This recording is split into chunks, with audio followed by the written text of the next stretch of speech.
Ada 15 perkara yang disebut oleh Nabi Muhammad sallallahu alaihi wasallam, yang mana bila umat Nabi Muhammad buat 15 perkara ini, maka berhaklah bala itu sampai kepada kita. Sama ada kita ni baik ke, kita ni jahat ke. Apabila jahat mengatasi kebaikan, maka bala ni pun sampai pada kita. Tak ajalah. Tunggu sajalah. Baik, yang seterusnya kata Nabi sallallahu alaihi wasallam, wa ukrimal rajulu makhafata syarrihi, dan dimuliakan seseorang kerana takutkan kejahatan dia. Jumpa nah.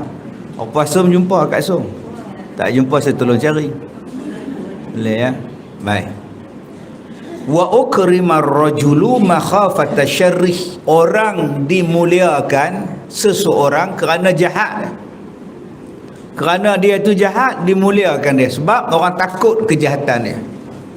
Saat lagi aku tak hormat dia, aku tak muliakan dia, saat lagi dia buang kerja aku, saat lagi dia susahkan aku, saat lagi dia rompak aku, saat lagi dia bunuh aku, saat lagi tu banyak. Maka orang jahat pun diangkat jadi pemimpin, jadi ketua. Orang jahat pun dianggap sebagai hero dalam masyarakat. Padahal semua orang pakai tahu jahatnya dia tu, dengan minum araknya, dengan kaki perempuannya, dengan taik judinya. Terpaksa dia ada kuasa, dia ada juak-juak dia ada power dia. Maka orang hormat kepada dia sebab kekuatan yang dia ada. Maka apabila diperbuat yang sedemikian, maka balak pun sampailah kepada kita. Maka bila kita faham daripada hadis ni, di akhir zaman orang baik ni tak ada orang nilai. Orang yang baik ni tak ada orang nilai. Baik macam Ahmad ni, siapa nak nilai? Tak ada siapa. Kut janda kut nilai dia. Tak ada siapa tengok. Tapi kalau jadi jahat, buat jahat, maka orang akan nilai dengan satu penilaian yang bagus, dengan markah yang bagus diberi. Jadi terbalik pula, yang jadi betul jadi salah, yang salah jadi betul. Baik, maka ini satu pertanda berhak turun balak ke atas manusia, iaitu dimuliakan seseorang dan dihormatkan seseorang kerana takutkan kejahatannya dan takutkan kecelaannya. Maka orang baik-baik pun terpaksa kata yang jahat tu baik, sebab takut nanti kena buang kerja. Apa saja orang jahat buat, orang baik pula tukar hangguk, tukar mengiyakan. Malah kadang-kadang yang baik ni tukar kempen pada benda jahat tadi. Ini akan berlaku dan mungkin dah berlaku ataupun sedang berlaku. Maka apabila datang seseorang itu kepadamu, lalu dengan segeranya engkau hormatkan dia. Contohlah dia bagi.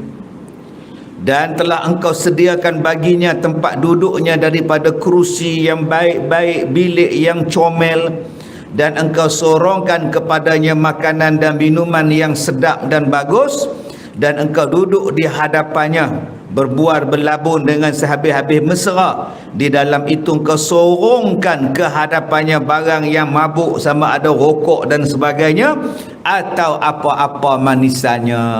Ini contoh lah. Punya dua ra'inya. Yang ulama pula tak dira'i, yang dira'i penyamun. Ya, yang dira'inya orang jahat, yang dira'inya hari ni orang yang buat maksiat.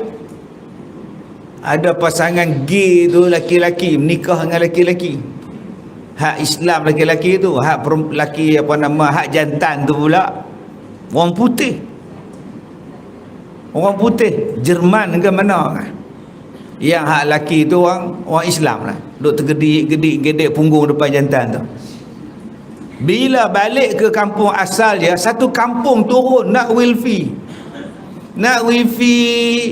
nak selfie. Satu kampung turun raihkan dia, sebab dia ni terkenal dalam TikTok, terkenal dalam Facebook. Bukan orang nak marah dia. Satu kampung Kak Leha, Mbah turun, Kang Mas turun, Kang pun turun. Sampai radio panggil dia menjadi tetamu. Ni dah terbalik lah. Yang tu imam tu punya baik, tak pernah radio panggil. Kaki liwat dipanggil. Masya Allah. Apa nak jadi zaman sekarang ni? Jadi abang-abang kalau rasa nak masuk radio, buat liwat. Lepas tu tergedek depan Facebook, depan TikTok.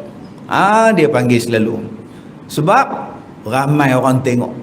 Bukan dia menilai kepada nilaian, kualiti, mutu. Yang dia nilai ialah ramai tak tengok. Maka sekarang ni zaman menilai berapa ramai orang tengok dia, berapa ramai followers dia, berapa ramai dia punya likes dia. Baik, maka semuanya itu supaya mendapat kepujian dan tiada aib celanya ke atas kamu. Walaupun kita tahu dia tu kutuk, kita layan dia supaya kita ni dia tak celah, supaya kita ni dia tidak aibkan. Dan bila berjumpa ia dengan kekasihlah, berceritalah ia, aku telah pergi ke rumah si Anu, telah dipermulianya aku dan dihormatkannya, diberinya aku makan dan minum yang sedap-sedap, diangkat apa-apa manisan dan barang yang sedap-sedap padanya, cukup sedia tempat elok duduk dan tempat makan, dan tiadalah dikatanya orang itu tidak bagus, tak memberi hormat, tidak memberi makan, duduk makan dan sebagainya. Tidak kata dia. Ini pun satu juga. Kita hormat orang, kita muliakan sebab takut dia mengata pada kita. Maka kita pun buatlah macam-macam supaya dia memuji kita. Maka apabila berlaku menghormatkan seseorang kerana takutkan kejiannya, takutkan aibnya, takutkan kuasanya, maka alamat diturunkan balak oleh Allah kepada kita. Sekarang balak banyaklah. Tempat lain banjir, tempat ni pula takungan air dia kering. Satu tempat banjir, satu tempat pula kering. Tak ada air dalam takungan tu. Nak minum apa? Terbaliklah. Satu tempat pula ayam banyak, satu tempat lagi ayam tak ada. Satu tempat lagi pula ayam ada tapi mahal. Ayam ni 2-3 jenis Kak Som. Ada yang kampung, ada ayam pekan, ada ayam bencin, ada ayam ada manggil-manggil orang. Lai katong mak tu pun ayam juga. Jadi jenis-jenis ayam ni macam-macam. Dia kata saya tak ada masalah, bekalan ayam banyak aja saya jumpa. Memanglah cari lai katong. Ni orang sekarang ni duk cari dengan harga barang jadi mahal, barang jadi tak ada. Itu balak lah tu. Duit ada nak beli tapi barang tak ada. Bila bela ayam belakang rumah ada yang kena tangkap. Tak boleh bela pula. Nak makan apa kita sekarang? Nak makan ikan patin, dia poboh taik babi. Sebab salah kita ni. Nak makan daging pula dia kata kolesterol lah, apa bala. Akhirnya makan telur. Telur je pun mahal Ustaz. Apa usah lah, senang juta. Maka turunnya balak pada kita ni. Baik, kemudian bahkan dikata menghormatkan itu ialah kerana membesarkan orang itu kerana tuanya. Kerana tuanya, atau kerana alimnya, atau kerana ia orang yang berhormat, sebagaimana membesar dan menghormatkan secara tarafnya. Dan secara taraf orang yang menghormatnya tiada melampau-lampau dan tiada berhabis-habis diri berhutang, pinjam meminjam, berpenat lelah. Itu tidak disuruh oleh syarak. Nak hormat ni secara ikut kepada kemampuan kita. Siapa dia orang yang kita nak hormat? Orang yang kita nak hormat ni orang tua. Kerana tuanya. Hormat dia sebab dia orang tua. Kena raikan dia. Dia macam sama bayar dengan pak kita, mak kita. Kita hormat dia. ataupun hormatkan dia kerana alimnya, ilmu dia kita hormat. Zaman sekarang zaman orang tak hormat orang alim. Nah, orang tak hormat orang alim. Yang dihormatinya kumpulan penyanyi, kumpulan artis, beribu-ribu pun bayar tiket sanggup. Tapi kita buat korban 350 pun kata mahal. Tiket harga 3,000, murah. Murah kata dia. Justin Bieber nak datang, apa masalah? Murah lah tu, dia international star. So what? 3,000 kira korban 700 malah bayar. 800 mahal. Tapi kalau nak tengok artis, Allah, nak tengok tiket bola, no problem. Nak sedekah RM1 ke surau jadi masalah. Bayar pada penyanyi 1,500. Ada penyanyi yang dapat 40,000 sekali menyanyi.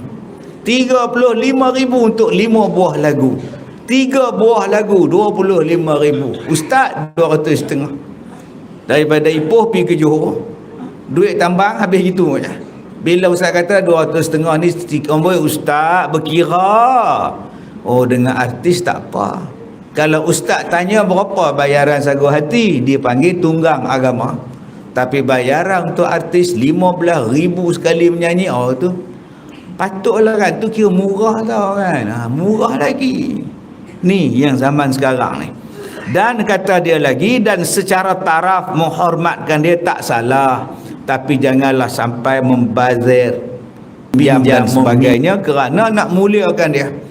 Nak muliakan dia berjuta habis, jalan kena turak, pagar kena cat, jamban kena buat lain, apa dia nak berak sekali, nak kencing sekali, habis 50,000 ke jamban tu. Benda ni berlaku tak? Berlaku dah daripada dulu. Asal nak mari je orang besar, apa dapat? Macam-macam dapat. Sebab tu kalau kita ni nak dapat macam-macam, minta orang besar datang. Lopak ditutup, jalan dilebar, jambatan bengkok jadi street. Pasal apa? Orang besar nak datang. Kadang-kadang bagus juga orang besar datang. Sebab apa? Macam-macam benda dapat. Yang kedua, macam-macam benda dapat bila? Bila orang besar mati. Nak buat pilihan raya baru. Dapat tak macam-macam? Dapat. Jadi kalau tuan-tuan rasa nak dapat macam-macam, sama-samalah tuan-tuan. Yang mana faham, tak faham sudah. Takkan sampai macam tu sekali baru nak dapat kemudahan. Itu kamu muliakan dia, bukan muliakan hak ramai ni. Yang ni yang Nabi larang ni. Muliakan yang ramai-ramai. Dia nak datang, kalau dia tak datang tu dia punya pasal. Tapi memang kita, tempat kita dah elok lah. Maka bila dimuliakan orang kerana kuasanya, kerana tailongnya, taikong dia, gangster dia, kerana dia ada kuasa, dia boleh tukar kita, dia boleh tamatkan kita, dia boleh zip mulut kita, dia boleh kita diletakkan dalam peti sejuk, tak duduk bahagian depan dah. Maka banyaklah orang menghormati kejahatan orang lain kerana takutkan kezaliman yang akan berlaku padanya.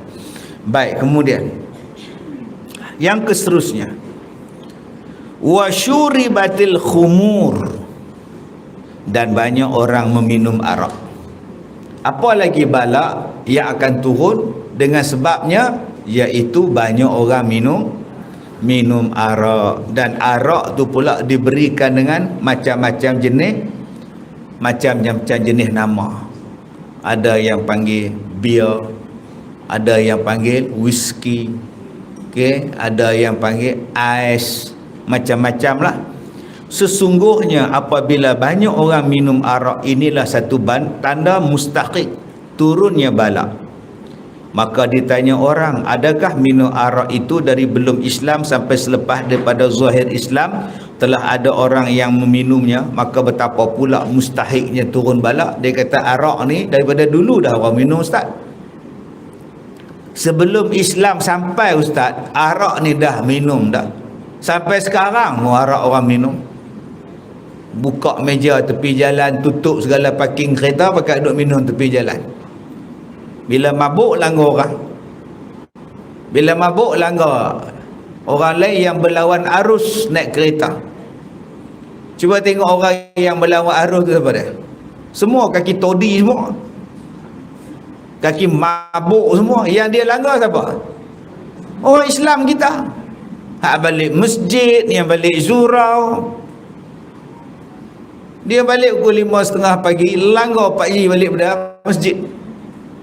Tak langgar pula puak-puak dia. Ini nak dihukum mati mandatori, dimansuhkan pula. Cantik lah. Bagus. Ini satu keputusan yang bagus. Lepas ni tak tahu apa nak jadi kita ni. Yang membunuh lepas hukuman bunuh. Yang dibunuh macam mana? Keluarga yang dibunuh macam mana? Dalam Islam yang menetapkan hukuman bunuh atau tak bunuh terhadap si pembunuh ialah keluarga si yang terbunuh. Nama dia qisas. Kalau Kak Som lah anak Kak Som dibunuh, kita akan tanya pada Kak Som setelah dibicarakan jelas bahawa si pembunuh telah membunuh anak Kak Som. So Kak Som, you nak buat apa pada si pembunuh? Membayar diat atau dihukum qisas, bunuh balas bunuh? Agak-agak tuan-tuan nak buat apa?